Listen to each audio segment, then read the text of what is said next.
PTI chairman Imran Khan मौजूदा मुल्की हालातुनि जो ज़िम्मेवार जनरल रिटायर्ड कमर जावेद बाजवा खे करार ॾींदे चयो त मुंहिंजी हुकूमत अमरीका न पर जनरल रिटायर्ड बाजवा ख़त्म कई। जनरल बाजवा अमरीका खे क़ाइल कयो त इमरान खान अमरीका मुखालिफ़ आहे।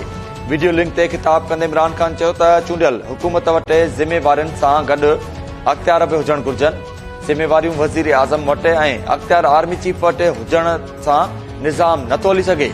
इलेक्शन 90 ॾींहनि खां अॻिते नथी वञी सघे।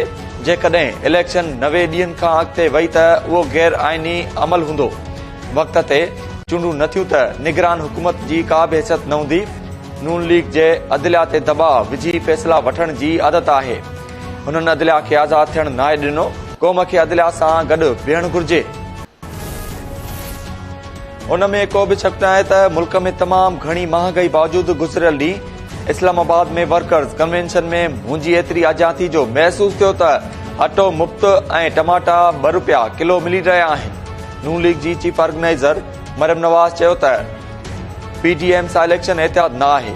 इमरान खान जे नाअहली सबबि मुल्क ऐं क़ौम भोॻे रही आहे।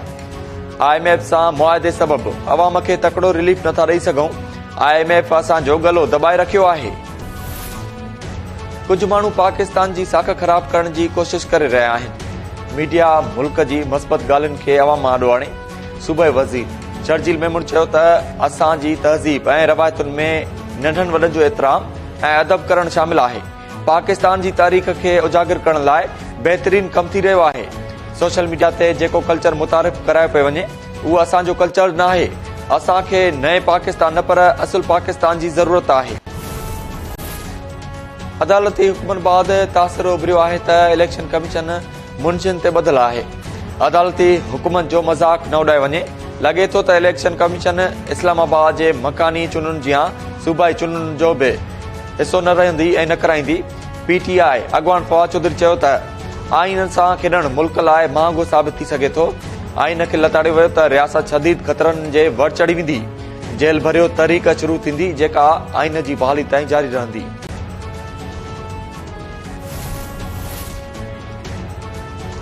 सहाफ़ी अरशद शरीफ क़त्ल केस ते वरतल पाण मुरादे नोटिस ते सुप्रीम कोर्ट सुभाणे ॿुधणी कंदी। चीफ जस्टिस जी सरबराही में 5 रुकनी बेंच केस जी ॿुधणी कंदी। जस्टिस इजाज़ुल हसन ऐं जस्टिस मुनीब अख्तर बेंच में शामिल। जस्टिस जमाल खान मंदोखैल ऐं जस्टिस मोहम्मद अली मज़हर बि बेंच में शामिल।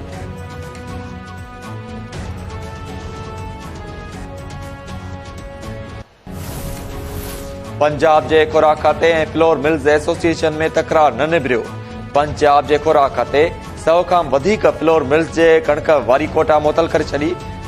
10 मिल्स मालिकनि ख़िलाफ़ केस दाख़िल। फ्लोर मिल्स मालिकनि हुकूमती फ़ैसिले ख़िलाफ़ सुभाणे खां हड़ताल जो ऐलान करे छॾियो। केतिरियूं ई फ्लोर मिल्स अॼु ई बंदि कयूं वयूं। अटे जी फ़राहमी बि रोकी वई। इंतिज़ामिया जो चवणु आहे त मिल्स मालिक अटे जी हथरादू खोट पैदा करे रहिया आहिनि जंहिं सबबि कार्रवाई कई पई वञे। महंगाई ऐं डिजिटल आदमशुमारी ख़िलाफ़ नौशर फिरोज़ में जस्कम जी रैली। जस्कम चेयरमैन सनान कुरैशी जी अॻवानी में रैली में कारकुननि ऐं शहरनि जे वॾे अंग में शिरकत। महंगाई ऐं डिजिटल आदमशुमारी ख़िलाफ़ नारेबाज़ी। रैली खे ख़िताब कंदे सनान कुरैशी चयो त महंगाई अवाम जो जीअण जंजाल बणाए छॾियो आहे। ग़रीब माण्हू ॿिनि वेलनि जी मानीअ खां परेशान आहिनि। डिजिटल आदमशुमारी सिंध जी ज़िंदगी ऐं मौत जो मसइलो आहे। आदमशुमारी में गैर क़ानूनी तरसल परडेन खे घणे सिंधियुनि खे अक़लियत में तब्दील करण जी साज़िश बर्दाश्त न कंदासीं।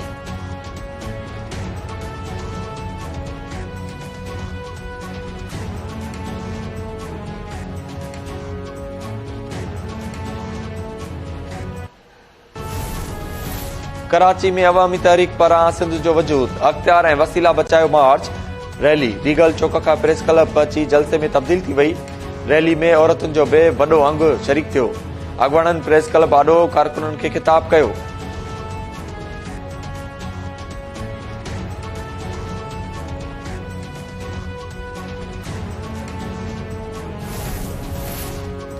किपरो भरिसां बि 2 ॾींहं अॻु गुम थियल घोट दौलत कोहली जो तशदद थियल लाश ते इतला ते खाई पुलिस घोट दौलत कोहली जो लाश अस्पताल मुंतक़िल कयो।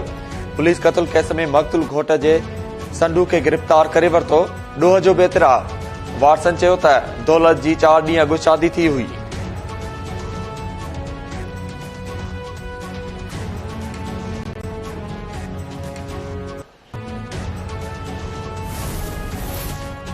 सकरमने जो पानी जे वारे ते वयल ॻोठाणो क़तल। ॻोठ फतेहपुर में जवाबदारनि कोड़नि जा वार करे जुमो रिंद खे क़तल करे छॾियो। लाश अस्पताल मुंतकिल करे पोस्टमार्टम बाद वारसन हवाले। नुसरत फिरोज वेझो ॻोठ पठान मरी में जवाबदार असगर मरी ज़ाल बख्तावर मरी ते छुरियुनि जा वार करे क़तल कयो। जवाबदार गिरफ़्तार।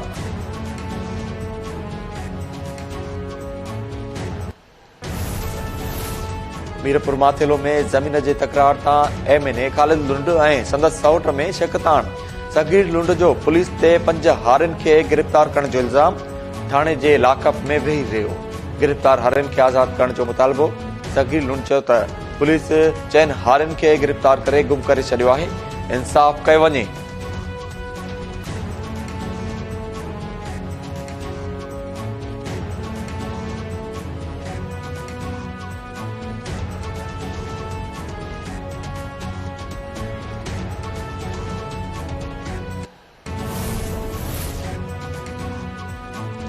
मलीर जे खमीसो जोखियो ॻोठ जी बिजली बंद हुअण ख़िलाफ़ ॻोठाणनि जो एहतजाज। पेडाप रोड ते धरणो। ॻोठाणनि चयो त ॻोठ जी 8 ॾींहनि खां बिजली बंद आहे। के इलेक्ट्रिक वारा तारूं बि लाहे खणी विया आहिनि। बिजली न हुजण सबबि पीअण जो पाणी बि अणलब थी वियो आहे। फौरी तौर बिजली बहाल कई वञे।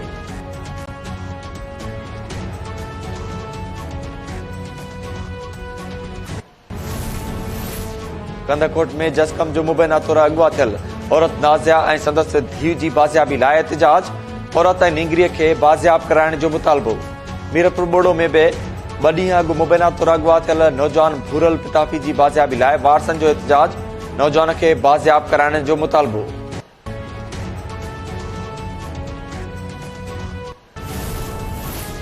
ठुल में 7 महीना अॻु बदफेली बाद क़तल कयल नीगर जे कातिल जी गिरफ़्तारी लाइ वारसनि जो मुज़ाहिरो।